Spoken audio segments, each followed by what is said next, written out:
मोदी जी स्वागतम, मोदी जी स्वागतम, माननीय प्रधानमंत्री स्वागतम, माननीय प्रधानमंत्री स्वागतम, माननीय प्रधानमंत्री स्वागतम, माननीय प्रधानमंत्री स्वागतम, प्रधानमंत्री जी स्वागतम, प्रधानमंत्री जी स्वागतम, प्रधानमंत्री जी स्वागतम।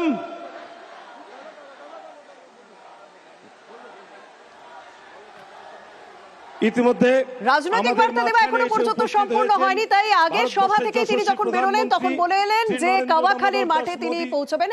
অভিজিৎ গঙ্গোপাধ্যায় অবসরপ্রাপ্ত বিচারপতি অভিজিৎ গঙ্গোপাধ্যায় তার প্রথম রাজনৈতিক সভা তিনি এই কাওয়াখালীর মাঠে সভা মঞ্চে রাজনৈতিক বার্তাও দিয়েছেন। প্রধানমন্ত্রী নরেন্দ্র মোদীর সঙ্গে সৌজন্য সারলেন তিনি, সাক্ষাৎ হলো তার, অধিকারী মহাশয় সৌজন্য বিনিময় হলো। বীর চিলারায়ের প্রধানমন্ত্রী নরেন্দ্র মোদী তার একদিকে তাকে বরণ করে নেওয়া হচ্ছে, তাকে স্বাগত জানানো হচ্ছে এই সভা মঞ্চে, তাকে মালা পরানো হচ্ছে। একদিকে রাজ্যের বিরোধী দলনেতা শুভেন্দু অধিকারী, আরেকদিকে বিজেপির রাজ্য সভাপতি সুকান্ত মজুমদার, তার ঠিক পাশেই অবসরপ্রাপ্ত বিচারপতি অভিজিৎ গঙ্গোপাধ্যায়।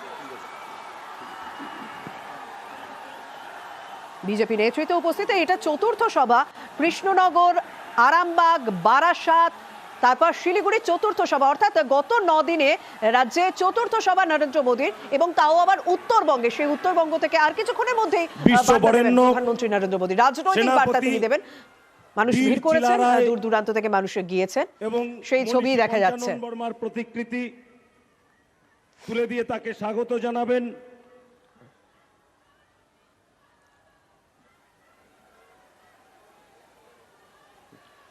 এর আগে সরকারি সভা থেকে তিনি একাধিক প্রকল্পের সূচনা করলেন, এবং উত্তরবঙ্গকে নজরে রেখে কিন্তু বেশ কিছু প্রকল্পের সূচনা হলো। রেলপথে বৈদ্যুতিকরণ সহ একাধিক প্রকল্প, এবং তিনি নিউ জলপাইগুড়ি থেকে বাংলাদেশের যে ট্রেনের সূচনা হলো, এবং মাননীয় সংসদগণ একাধিক প্রকল্পের উদ্বোধন করেছেন। সেই জায়গা থেকে কিন্তু এখনো পর্যন্ত রাজনৈতিক বার্তা দেওয়া সম্পূর্ণ হয়নি। সেই রাজনৈতিক বার্তা দিতেই কাওয়াখালীর মাঠে রাজনৈতিক সভায় পৌঁছে গিয়েছেন। আর কিছুক্ষণের মধ্যেই তিনি বার্তাও দেবেন। শিলিগুড়িতে তৈরি করা সেই জিনিস এখনো তার কথা বলা বাকি আছে। সরকারি সভা থেকে সরকারি প্রকল্পের সূচনা হয়েছে, সরকারি বার্তা তুলে ধরা হয়েছে, কিন্তু রাজনৈতিক বার্তা তো এখনো তুলে ধরা হয়নি। কারণ চতুর্থ সভা, তাও আবার উত্তরবঙ্গে দাঁড়িয়ে যখন, স্বাভাবিকভাবে তার বক্তব্যে নিশ্চয়ই বিশেষত্ব কিছু থাকবে, এবং উত্তরবঙ্গের মানুষের জন্য আলাদা করে তিনি ঠিক কি বার্তা দেন সেদিকেই নজর থাকছে। কিন্তু ইতিমধ্যেই তাকে স্বাগত জানানো হলো শিলিগুড়ির কাওয়াখালীর মাঠে। নরেন্দ্র মোদীকে স্বাগত জানানো হলো। কিছু বলবার জন্য অনুরোধ করছি।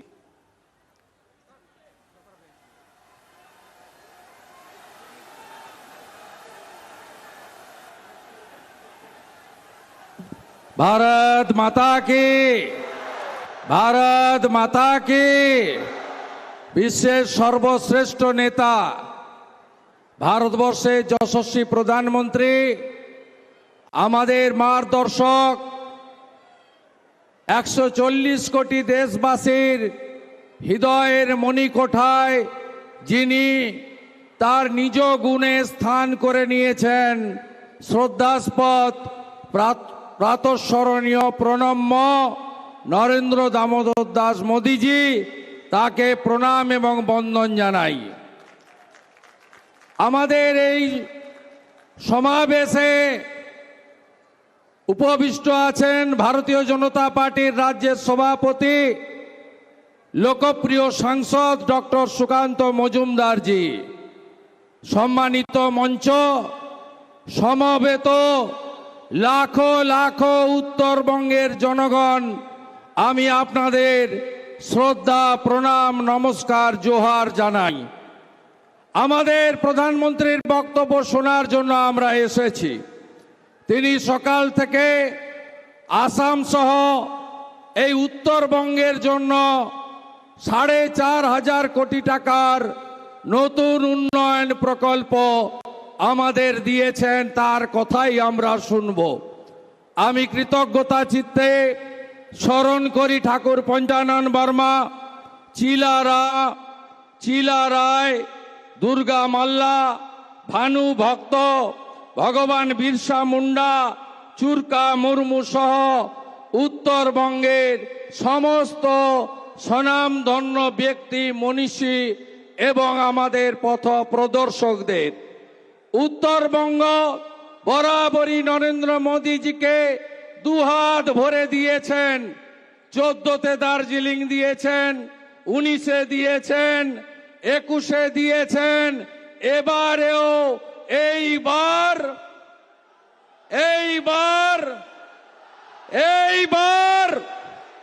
মোদীজির গ্যারেন্টি, এইবার इस बार फिर एक बार পরিবারবাদী ভ্রষ্টাচারী তুষ্টিকরণের মাস্টার তৃণমূলকে এবারে সব লোকসভা কেন্দ্র থেকে উৎখাত করবেন তো? এটাতে উৎখাত করুন। এরপরে ডবল ইঞ্জিন আসবে নরেন্দ্র মোদীজির নেতৃত্বে। বিকশিত ভারত, বিকশিত বাংলা আমরা এগিয়ে নিয়ে যাব। সকলকে ধন্যবাদ জানিয়ে আমার কথা শেষ করলাম। ভারত মাতা কি জয়, শ্রীরাম, জয় জয় শিব চণ্ডী, জয় জয় শিব চণ্ডী, জয় জয় শিব চণ্ডী। ভগবান বিরসা মুন্ডা জিত কর, ভগবান বিরসা মুন্ডা জিত কর। জয় গোরখা, জয় গোরখা, জয় গোরখা, জয় গোরখা।